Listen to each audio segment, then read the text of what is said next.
Hello guys! Kung hindi ka pa nakapollow at nakasubscribe sa aking channel, isubscribe mo na yan. At marami pa akong share dito sa Hong Kong. Yes, nandito nga pala ako sa Hong Kong, nagtatrabaho bilang isang domestic helper.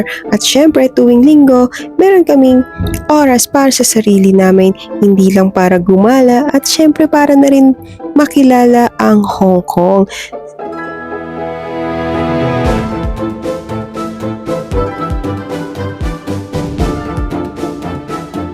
Ngayon nga ay pumunta kami dito sa 10,000 Buddha na located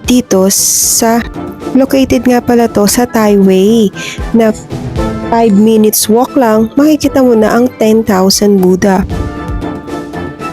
Sabi nga nila kapag pumunta ka sa mga ganito, bago ka pumasok, mag-pray ka muna or hingin ka muna ng wish.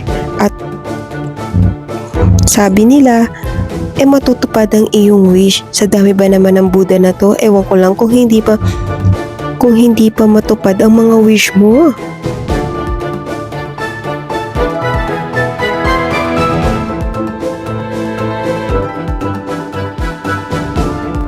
Nakakatuwa nga yung mga ibang Buddha kasi iba't iba ang mga mukha nila, iba-iba ang mga aura nila, pero iisa lang naman ang tawag sa kanila ay Buddha.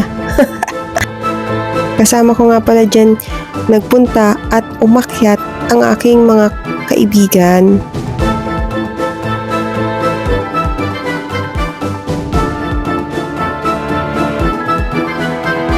Na bago ka nga pala makaakyat sa tuktok, talaga namang sandamakmak na santo ang masasambit mo at dahil sa tarik ng aakyatin mo. Pero wow!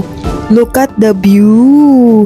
So worth it naman pala na hindi mo mapamalayan na nasa tuktok ka na pala. Diba? Ang ganda. At finally, nakarating na kami sa tuktok at napakaganda talaga nito. Makikita mo yung napakalaking mga Buddha na tinatawag nila. At dito nga pala sa taas nito ay napakalaking paypayan nila kung tawagin nila. At dito naman sa gilid ay may mabibili din kayong mga souvenir bago kayo bumaba.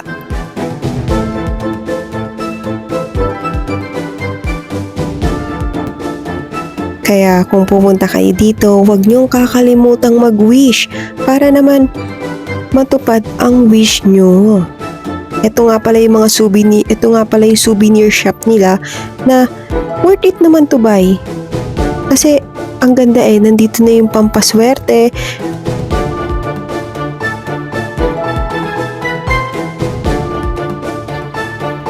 Thank you for watching and follow for more. Bye-bye!